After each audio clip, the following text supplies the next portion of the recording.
आगरा में राष्ट्रीय व्यापारी महासंघ ने निजी स्कूलों की मनमानी फीस को लेकर जिलाधिकारी को ज्ञापन सौंपा। ज्ञापन में स्कूलों द्वारा फीस में 50 से 80% तक की बढ़ोतरी की और कोर्स बदलने की शिकायत की गई। साथ ही शिक्षा माफियों की मनमानी पर रोक लगाने और सरकारी मापदंड लागू करने की मांग की गई।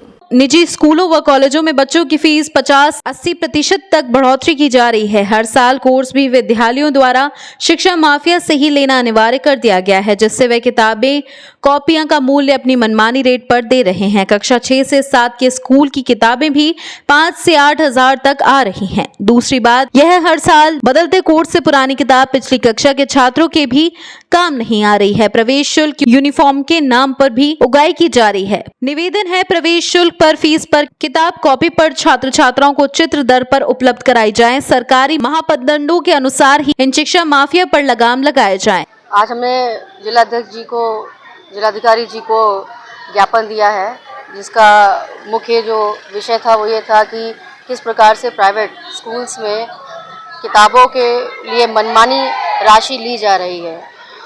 पब्लिकेशन से जो विद्यालय वाले हैं वो कम से कम 60 से 70% कमीशन खुद लेते हैं और जो किताबों पे रेट होते हैं उसी रेट पर अभिभावक को पुस्तक दी जाती है। इन्होंने अपनी निजी दुकानें बना रखी हैं जहां से अनिवार्य कर दिया है पुस्तकें लेना। यूनिफॉर्म पर भी ये प्रतिशत के हिसाब से कमाई करते हैं और अभिभावक जो है उनका बजट इस समय इतना महंगाई हो गई जिससे कि बजट जो है उनका बहुत ही व्यवस्थित नहीं हो पा रहा है।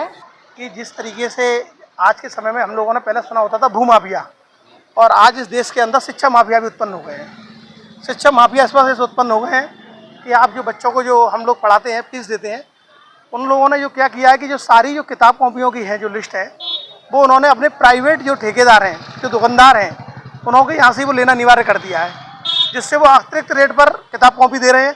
उससे आम अभिभावक की जेब पर काफ़ी बजट पर काफ़ी पैसा उनका लग रहा है। उसके बाद दूसरी बात आती है यूनिफॉर्म की। यूनिफॉर्म के बाद उन्होंने यूनिफॉर्म भी अपनी चिन्हित दुकानों से लेना अनिवार्य कर दिया है। इसके बाद बात आती है बढ़ोतरी की।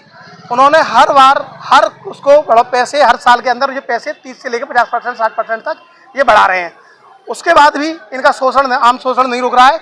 आम आदमी को पूरी तरीके से त्रस्त किया जा रहा है। उसके बाद इन्होंने जिस तरीके से जो कक्षा 5 की क्लास है या मान के चलिए कक्षा 6 में छात्र पढ़ता है, वो किताब और कॉपी पिछली जो कक्षा का जो छात्र है उसके काम में भी नहीं आ रही है। आज जिलाधिकारी महोदय जी को एक शिक्षा के विरोध बढ़ती हुई फीस के लिए आज ज्ञापन दिया है राष्ट्रीय व्यापारी महासंघ के थ्रू। इसके अंदर डीएम जिलाधिकारी महोदय यही कहा गया है कि इस फीस वृद्धि पर रोक लगाई जाए और जिससे शिक्षित बहुत बच्चों के प्रति और एक मीडियम क्लास के फैमिली के प्रति आज जो फीस की वृद्धि होती चली जा रही है उसको भर पाना बहुत मुश्किल काम पड़ रहा है, क्योंकि आज के में आप देख ही रहे हैं महंगाई कितनी बढ़ती आ रही है और ऊपर से शिक्षा का बोझ लगातार इस मध्यम वर्ग के वो ज़्यादा पड़ रहा है। तो मैं आपसे यही पूरी सरकार से यही निवेदन करना चाहूँगा राष्ट्रीय व्यापारी महासंघ के थ्रू कि भाई शिक्षा की उस पर बढ़ती हुई महंगाई पर रोक लगाई जाए, किताब कॉपियों के ऊपर और फीस वृद्धि के ऊपर इसको माफ़ किया जाए। और ये भी वो है। इस ज्ञापन में राष्ट्रीय अध्यक्ष रामचरण पोरवाल, संस्थापक संजीव पोरवाल, राष्ट्रीय उपाध्यक्ष राजू गोयल, सचिव इलियास सिद्दीकी, कमल ठाकुर, महिला सभा से सुलेखा श्रीवास्तव, ट्रस्टी ग्रीस सिंगल आदि मौजूद रहे। मून न्यूज के लिए ताराचंद की रिपोर्ट।